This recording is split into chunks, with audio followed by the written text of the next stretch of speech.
Ah, pardon, oui, mais c'est hors conseil municipal, mais je me dois quand même de la poser. Une question orale de M. Baroni. Je vous écoute. Nous vous écoutons, pardon. Oui, je me demandais quand j'ai rédigé la question, là, mais je ne savais pas. Je pense que je vais enlever mon adhésion au souverainisme français parce que ça semble poser des gros problèmes. Donc c'est proprement effarant. Non, mon intervention porte sur les... Je veux dire la FNACA. La FNACA. Ah. Mais même au reste, on peut adhérer nulle part. Bien, moi je suis adhérent à la FNACA, pas au... Mais oui, mais bon... non, au souvenir français, pardon. Alors, mon intervention porte sur les compteurs d'électricité dits, entre guillemets, intelligents. La direction politique de l'État et ceux des grands groupes réfléchissent jour et nuit comment se gaver sur le dos de ceux qui sont les 99%, les plus nombreux bien sûr, c'est nous. À propos de l'énergie, ils ont une idée depuis quelque temps en tête, il s'agit du compteur Linky et qu'ils appellent donc intelligent. On verra pourquoi. Il le dit intelligent, il est surtout rentable pour eux, pour les financiers, on n'en parle pas souvent, mais là ma question elle porte sur des milliards, donc c'est normal d'en parler de ma part. Un mouvement de refus prend de plus en plus d'ampleur, peut-être il y a des municipalités communistes qui sont aussi dans le coup. À ce jour, 120 communes ont délibéré contre la pose de ces compteurs. Les préfets font maintenant pression sur les maires, menaçant d'annuler les délibérations et remettant en cause ce qu'ils ne veulent plus, la démocratie de proximité. Des centaines de délibérations s'appuient sur le fait que les communes sont propriétaires, il y en a qui l'ignorent, que les communes sont propriétaires des réseaux publics de l'énergie et donc des compteurs. ERDF n'en est que le concessionnaire, les autres d'ailleurs aussi. ERDF n'en est que le concessionnaire et le gestionnaire. La technologie de ces compteurs va nous transformer en humains connectés. ERDF minimise le problème des ondes électromagnétiques, ignorant le principe de précaution institué par la loi.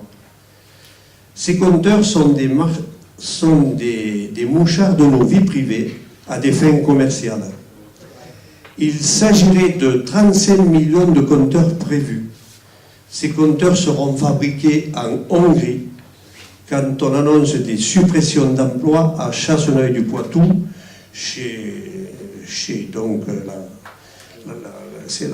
dans cette région qu'on connaît tous. Le coût, 5 milliards, et on nous dit que ça serait gratuit.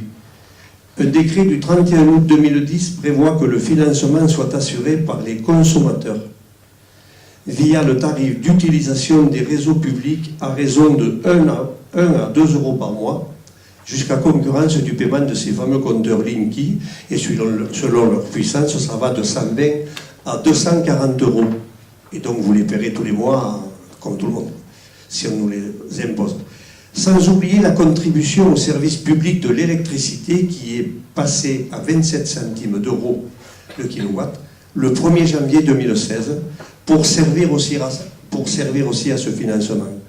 En rentrant chez vous, vous regarderez vos factures de RDF et vous verrez que les appellations barbares TURP et CSPE, elles y sont bien. Enfin, ce mouvement de refus citoyen pose évidemment la question de l'avenir du service public et de l'emploi. Et je pense que ça préoccupe quand même au fond tout le monde. Car ce compteur sera relevé à distance. Il pourra être aussi coupé à distance. Ce qui fait que quand des familles sont vraiment dans l'embarras, dans la gêne, et qu'il y a des enfants et qu'il y a des voisins à côté, non pas vigilants, mais solidaires, et qui s'opposent à la coupure, là, il n'y aura plus besoin de venir. À distance, on appuiera sur le bouton, il y a des agents de l'EDF, là. À distance, ce sera coupé. Ces quelques éléments permettent, à mon avis, de voir suffisamment de raisons à nos yeux pour dire stop à l'arnaque. Et je propose tout simplement que, comme ça vient notre commune au minimum, notre conseil municipal se propose, compte tenu des éléments que j'ai dit, se propose contre la pose autoritaire de ces compteurs Linky. Je vous remercie. Alors, c'est une question, donc ce n'est pas soumis au vote déjà sur la forme. Avant d'apporter des éléments de réponse oralement et par écrit, parce que c'est un sujet qui est complexe et je voulais que les choses soient parfaitement cadrées, y a-t-il des interventions sur ce sujet ? pas d'intervention. Alors, j'ai fait... Tu peux pas, c'est pas parce que tu n'es pas dans l'opposition, hein, je veux dire, au contraire, hein, il ne faut pas... Alors, j'ai assisté à une réunion sur la présentation des compteurs Linky. Bon, il y a effectivement beaucoup des communes qui sont contre, mais malheureusement, ils ne peuvent pas refuser à la pose des compteurs. Le problème qui a été posé par ces communes, c'est effectivement, c'est l'électromagnétique. Et ça, voilà. Et ça n'incombe rien du tout à la pose des compteurs, étant donné que les résultats sont nettement inférieurs à la norme. Voilà. Ensuite, toutes les communes qui ont refusé ont été déboutées par le tribunal. Donc là-dessus, on ne peut rien dire. Après, ce qui a été dit par le directeur de l'EDF nous a bien précisé que le montant de ces transformations, ces remplacements, étaient à la charge complète de l'EDF. Il n'y avait à aucun moment un report sur les abonnés, sur les clients. Voilà ce que je sais. Bon, ils peuvent m'envoyer des imprimés pour m'expliquer exactement tout le fonctionnement. Et quand j'aurai tous ces imprimés, je pourrai peut-être vous le transmettre, vous verrez.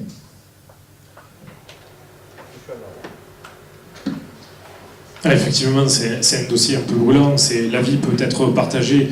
Après, ce qu'il ne faut pas oublier, c'est que même si EDF nous dit, et entièrement raison, donc Gérard, c'est ce qu'il répète à longueur de journée, c'est que tout sera pris en charge par EDF, sauf qu'il ne faut pas oublier que derrière, tout à l'heure on parlait aussi du conseil régional, bon, tant mieux si c'est le conseil régional qui paye, mais ça, que ce soit le conseil régional ou l'EDF, au final, c'est toujours vous et moi qui le finançons. Et encore plus dans l'actualité d'aujourd'hui, où on voit que EDF est dans une très mauvaise posture, comme Areva et d'autres entreprises. Donc si à un moment donné, ces entreprises-là ne peuvent plus financer, c'est l'État, et l'État, c'est ni plus ni moins que notre argent. Après, effectivement, les compteurs, malheureusement, aujourd'hui, on n'a toujours pas derrière de vraies études qui permettent d'étudier l'impact. Maintenant, derrière, il y a des études très formelles qui disent que l'impact peut être élevé, d'autres un peu moins. Donc, mais financièrement, effectivement, si c'était à la charge d'EDF, c'était à la charge du français lambda. Mais tu as raison, EDF ne cesse de le répéter.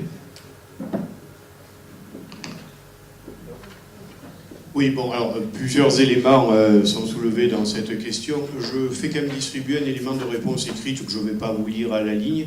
Je vais vous en dire l'essentiel, vous le lirez attentivement. La note me paraît plutôt bien faite. Alors, concernant EDF, effectivement, M. Amaro, EDF, c'est nous. Ça va de soi, je veux dire, ça fait partie des choses qui concernent tous les citoyens.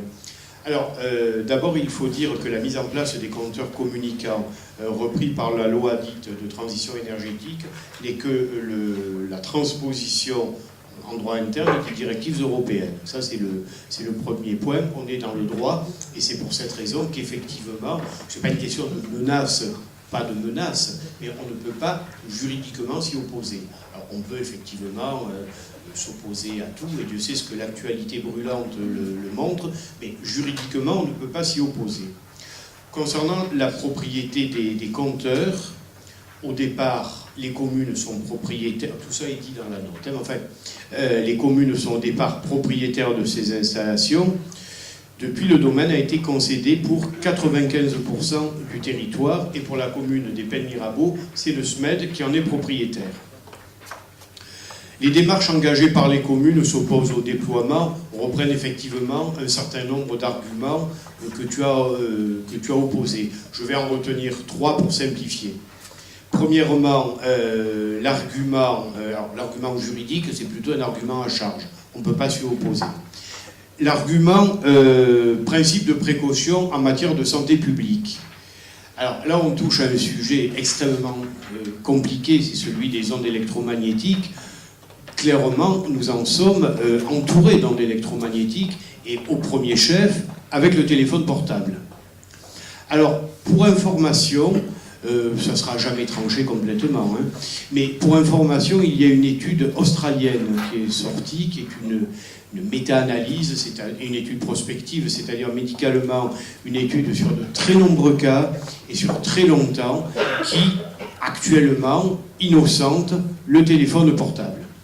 Étant donné que l'étude a été faite sur très longtemps, elle ne concerne bien évidemment que les adultes. Ça va de soi. Le téléphone portable, on peut en juger les effets que sur de nombreuses années, et c'est très difficile de transposer cette étude en pédiatrie, je tenais quand même à le dire. Sur le plan des données collectées par le système, alors le point qui me paraît important, c'est la Commission nationale informatique et liberté, la fameuse CNIL, a approuvé ces dispositifs de protection proposés par le gouvernement, toujours dans le cadre de la loi sur la transition énergétique. Sur la question de démarche citoyenne et de dire, bon, voilà, ça s'oppose, je reprends les termes de ce que tu as écrit, ce mouvement de refus citoyen pose évidemment la question de l'avenir du service public et de l'emploi. Bon. Le refus citoyen, tu as dit dans ta question qu'il y a 120 communes aujourd'hui qui ont délibéré sur plus de 30 000 communes que compte la France. Alors, je ne sais pas, peut-être que cette démarche va faire tache d'huile, ça m'étonnerait. En tout cas, pour l'instant, en tout cas, je n'ai pas l'intention d'y adhérer. Voilà. Après, le service public, un certain nombre de choses qui se passent dans notre pays actuellement, sur lesquelles je ne veux pas m'étendre. Mais je pense que la démarche citoyenne, il faut faire quand même attention. C'est vrai que la communication évolue très vite, elle va très loin. Et aujourd'hui, on a parfois l'impression que la citoyenneté se passe dans la rue. Je veux dire très clairement, moi qui parle rarement de politique générale au sein du conseil municipal, que je suis fortement opposé à ce qui se passe dans notre pays aujourd'hui. Voilà, c'est clair. Et au groupe, qu'il soit syndicat, parti communiste ou autonome, comme ils veulent s'intituler, qui souffle sur les braises. Une loi, ça reste quand même une loi. Elle peut déplaire, elle peut être amendée, elle peut se solder à un moment donné par un rejet de la part des Français lors d'une élection suivante. Mais je pense que si chaque fois qu'on n'est pas d'accord avec une loi, on casse tout et on met en danger des vies humaines, et en particulier celle de nos forces de l'ordre, ce n'est plus une démocratie, c'est plus une république, ça s'appelle l'anarchie. Et je profite de ce conseil municipal pour faire passer ce message. Je pense que nous sommes très nombreux à partager au-delà des sensibilités politiques. Alors après que chacun, dans son camp, essaie de récupérer à son avantage ce qui se passe aujourd'hui, je le regrette profondément parce que c'est pas bon pour le pays, et malheureusement, c'est comme ça et c'est humain. Je voulais terminer sur ce sujet quand j'ai vu qu'il était évoqué une démarche citoyenne dans ce qui est écrit là. Non, ce qui se passe en France aujourd'hui ne relève pas de la citoyenneté, mais pour moi de la barbarie. Merci.